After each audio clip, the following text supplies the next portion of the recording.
بیوقوفوں کی بستی اور ایک دھوکے باز پارٹ 2۔ دوستو، اس کہانی کا پہلا پارٹ اگر آپ نے نہیں دیکھا ہے تو پہلے اسے دیکھ لیں تاکہ کہانی آپ کو سمجھ آ جائے۔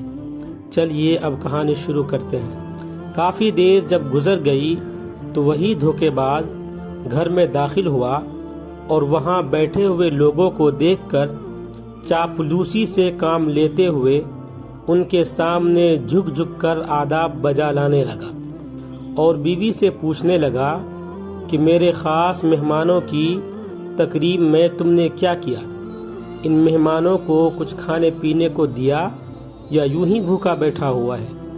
وہ لوگ دل ہی دل میں شرمندہ ہونے لگے۔ ہم جسے دھوکے باز سمجھ رہے ہیں وہ تو بڑا سخی اور مہمان نواز بندہ ہے۔ اس کی بیوی نے انکار میں سر ہلاتے ہوئے کہا کہ ان فضول اور فالتو لوگوں کو کون اپنا مہمان بناتا ہے؟ میں نے تو انہیں پانی تک کے لیے نہیں پوچھا ہے۔ یہ سن کر وہ شخص غصے میں پاگل ہو گیا اور جیب سے خنجر نکال کر بیوی کے پیٹ میں گھونپ دیا۔ فوراً بہت سارا خون نکلا اور اس کی بیوی لہرا کر نیچے فرش پر گر گئی۔ وہاں بیٹھے ہوئے لوگ اسے برا بھلا کہنے لگے کہ ہمارے پیسوں کو تو رہنے دو، لیکن ہمارے لیے اپنی بیوی کو قتل کرنا کہاں کی عقل مندی ہے؟ وہ چالاک اور دھوکے باز کہنے لگا، آپ لوگ فکر نہ کرو، یہ ہمارا روزانہ کا کام ہے۔ میں اسے غصے میں آ کر قتل کر دیتا ہوں اور دوبارہ اس سینگ کی مدد سے زندہ بھی کر دیتا ہوں۔ یہ کہتے ہوئے اس نے دیوار پر ٹانگے ہوئے کسی جانور کے بڑے سے سینگ کی طرف اشارہ کیا۔ پھر وہ سینگ اتارا اور مری ہوئی بیوی کے پاس بیٹھ کر سینگ کو اپنی منہ میں دبا کر سپیروں کی طرح جھوم جھوم کر پھونک مار کر بجانے لگا۔ تھوڑی دیر بعد وہی لاش جو کچھ دیر پہلے سب کے سامنے خنجر کے وار سے ہلاک ہو چکی تھی، اپنے زخم پر ہاتھ رکھے ہوئے اٹھ کھڑی ہوئی۔ تمام لوگ حیرت زدہ ہو گئے اور ایک بار پھر وہ یہ سب بات بھول کر کہ وہ سب یہاں کیوں آئے تھے، اس سینگ کو خریدنے کی خواہش کرنے لگے۔ دھوکے باز نے بولی بڑھانے کی خاطر کہنا شروع کر دیا کہ یہ جادوئی سینگ پوری دنیا میں صرف ایک ہی ہے جو صرف میرے پاس ہے اور میں اسے کسی قیمت پر نہیں بیچوں گا۔ اس طرح کی باتیں بناتے بناتے بالآخر ایک بڑے تاجر نے سب سے زیادہ قیمت ادا کر کے اس سینگ کو خرید لیا، اور سینگ خرید کر وہ لوگ اپنے اپنے گھروں کو چلے گئے۔ جس نے سینگ خریدا تھا وہ کہنے لگا، میں جو اپنی بیوی کی چک چک سے تنگ ہوں، اگر آج اس نے لڑائی کی تو مار دوں گا اور رات سکون سے گزار کر صبح سینگ کی مدد سے زندہ کر لوں گا۔ لیکن اصل میں اس دھوکے باز نے جب لوگوں کو اپنے گھر میں دوبارہ اکٹھا دیکھا تھا تو فوراً ایک پلان بنا کر اپنی بیوی کو اس میں شامل کر لیا تھا۔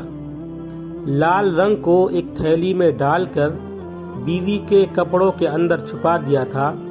پھر ایک ایسا خنجر جس کے دستے میں اندر جگہ تھی اور ایک بٹن تھا جس کو دبانے سے خنجر کا اوپری حصہ دستے میں غائب ہو جاتا تھا، اور ایک پرانا بیکار سینگ لے کر دیوار پر ٹانگ دیا اور خود گھر کے خفیہ راستے سے نکل کر تھوڑی دیر چھپے رہ کر واپس آ گیا اور پھر بیوی کو زندہ کرنے کا ڈرامہ رچا کر اس بیکار سی سینگ کو بھی بیچ دیا۔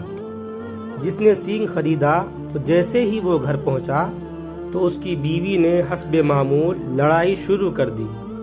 اس نے بے فکر ہو کر خنجر نکالا اور بیوی کے پیٹ میں گھونپ دیا۔ خون نکلا، وہ تڑپی اور ٹھنڈی ہو گئی۔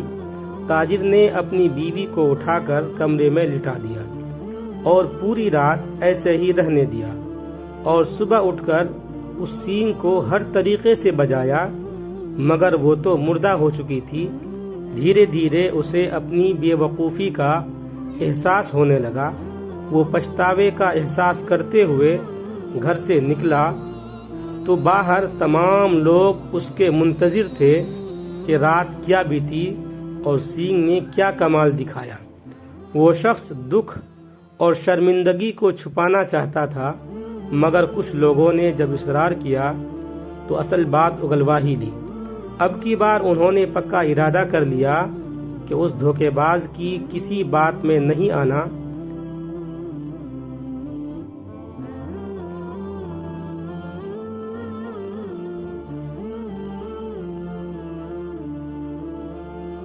اس کو دیکھتے ہی قابو میں کر کے اسے ایک بوری میں ڈال کر سمندر کے حوالے کر دینا ہے۔